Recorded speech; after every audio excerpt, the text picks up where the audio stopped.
সম্পদ দেয় পরীক্ষা করার জন্য, ইজ্জত দেয় কেন? পরীক্ষা করার জন্য। এবার সম্পদ আর ইজ্জত পেয়ে যদি এটাকে নিজের যোগ্যতা মনে করো, সম্পদ আর ইজ্জত পেয়ে যদি আল্লাহ তাআলাকে ভুলে যাও, তা আল্লাহ এভাবে 5 আগস্টের মতো ভাগায়া দেয়। কি বুঝেন নাই কিছু? যদি আজকে ওই দিন থাকতো আর তারাও এখানে থাকতো, আমাদের বয়ানটা এখন কেমন হতো?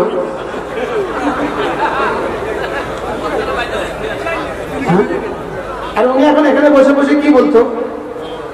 আমার বয়ান শেষে কি বলতো উনি?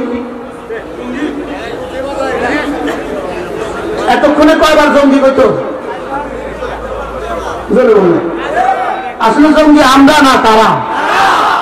আমরা জঙ্গি হইয়া কয়জন খুন করছি, তারা শান্ত হইয়া কয়জন খুন করছে? তারা শান্তিপ্রিয় হইয়া কয়জন খুন করছে? আমরা জঙ্গি হইয়া কয়জন খুন করছি?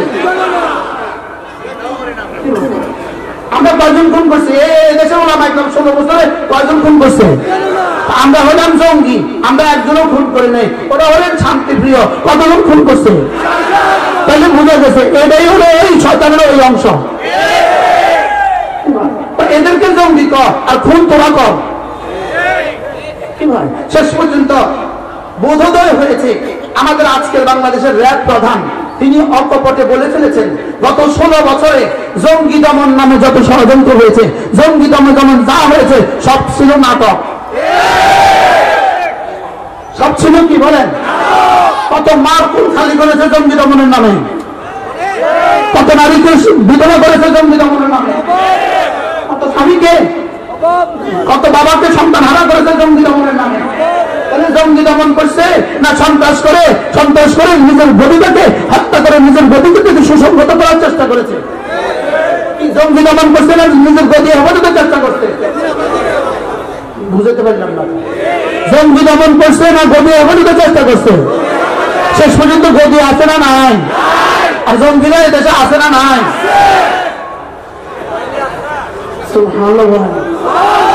যাদেরকে জঙ্গি বলেছে তারা আছে, যাদেরকে জঙ্গি বলেছে তারা কি? আমরা জঙ্গি না শান্তিপ্রিয়, তারা জঙ্গি না শান্তিপ্রিয়। এই জন্য এখন যদি বিদেশের মাটিতে বসে বসে স্বপ্ন দেখেন আবার আসবেন, আবার আসবেন, আবার আসবেন, আবার পর্যন্ত হবে না। বলেন না ইনশাআল্লাহ? হাত তুলে বলেন ইনশাআল্লাহ, ইনশাআল্লাহ বলেন ইনশাআল্লাহ, ইনশাআল্লাহ, ইনশাআল্লাহ। আবার পর্যন্ত আর কি হবে না। এটা পৃথিবীর ইতিহাসে নাই যে একবার ভেঙে যায় তার সে আর দেশে আসে না। লাশও আসবে না, লাশ লাশ। বলেন ইনশাআল্লাহ। আসমানের মালিক সিদ্ধান্ত নিয়েছে, আমাদের দেশে যখন 2 বাচ্চা ঝগড়া করে, দেখে দেখবেন আপনারা, 2 বাচ্চা যদি ঝগড়া করে একটা কি বলে জানেন? তোরে এমন মার দিব, বাপের নাম ভুলে দিব। কি বলে বলেন? সবাই বলেন কি বলবে বলেন? কি কয়? 5 আগস্টের পর থেকে বাপের নাম আসে না ভুলে গেছে? রাস্তার মোড়ে বাপের ছবি, মোড়ে মোড়ে বাপের ছবি, ঢাকা শহরের রাস্তা রাস্তা বাপের ছবি, সেনাবাহিনীর ভিতরে বাপের ছবি, পুলিশ লাইনে বাপের ছবি, সিনেমা হলে বাপের ছবি, বাথরুমে বাপের ছবি, আছে না নাই? ভুলে দিতে ভুলে দিতে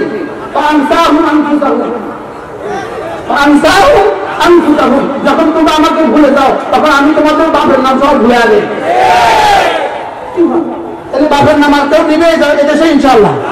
এই জন্য বাপের নাম যেমন ভুলে দিতে, খুদাই বা খাস্তা কেউ যদি আবার সন্ত্রাস করে, আবার যদি জঙ্গিবাদ করে, কিন্তু আবার জঙ্গিবাদের নামে, নিজেদেরকে জঙ্গিবাদের নামে ওরা আমাদেরকে হত্যা করার চেষ্টা করে, তো তাদেরও তারা বাপের নাম আবার ভুলে দেবে। কি বলছি? বাপের নাম ভুলে দিচ্ছে। আলহামদুলিল্লাহ আমাদের বাপের নাম আছে। ওই রংপুরের একটা পুলিশ, সে তার পুলিশ বন্ধুদেরকে একদিন বলছিল আমাদের বাপের নাম ইব্রাহিম। এই লোকটা চাকরি চলে গেছে। এই লোকটা কি চলে গেছে? এখন আমার কাছে আছে, সবসময় আমার কাছে আছে। আমার শুধু এক কারণে চাকরি চলে গেছে, আমি বাপের জাতির জনক বলছিলাম ইব্রাহিম আলাইহিস সালাম, এই কারণে আমার চাকরি চলে গেছে। আমাদেরকে করছে ঘর ছাড়া, আল্লাহ তোমাদেরকে করছে দেশ ছাড়া। তাহলে বোঝা গেছে কি বোঝা গেছে যে আল্লাহকে যে ভুলে যায় আল্লাহ তাকে বাপের নাম ভুলায় দেয়, তার নামও ভুলায় দিবে। একটা বুদ্ধি করছে আমাদের এয়ারপোর্টের গায়ে হজরত শাহজালাল লিখছে। কি পরিমাণ বুদ্ধিটা কইরা এয়ারপোর্টের গায়ে আব্বার নাম লেখে না।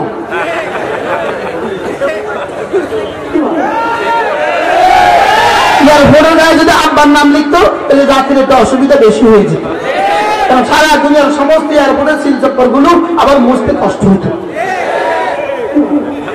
ঢাকা থেকে পদ্মা সেতুর মধ্যে এই রাস্তাটা জাতির জনক বঙ্গবন্ধু এক্সপ্রেস হয়, ওখানে আলহামদুলিল্লাহ এই মাথা থেকে এই পর্যন্ত লিখে দিছে জাতির পিতা ইব্রাহিম আজম এক্সপ্রেস হয়। কি হয় এয়ারপোর্টে গায়ে যদি লিখে দিত আমাদের একটু কি হয়ে যেত, জাতির একটু অর্থ বেশি কষ্ট হয়ে যেত। এই জন্য বুদ্ধি জানতো রে একদিন ভুলাই দিব এই রাত লিখিচ্ছে। আমার ভাষা বুঝতেছে না তোরা, একদিন তো নাম ভুলাই দিবে এই জায়গায় কি করিস না বলেন, এয়ারপোর্টে গায়ে লিখিস না, একদিন তো ভুলাই দিবে। এরা পৃথিবীর বিভিন্ন দেশে বাড়ি বানালো কেন প্রশ্ন, এরা পৃথিবীর সব দেশে বাড়ি বানালো কেন?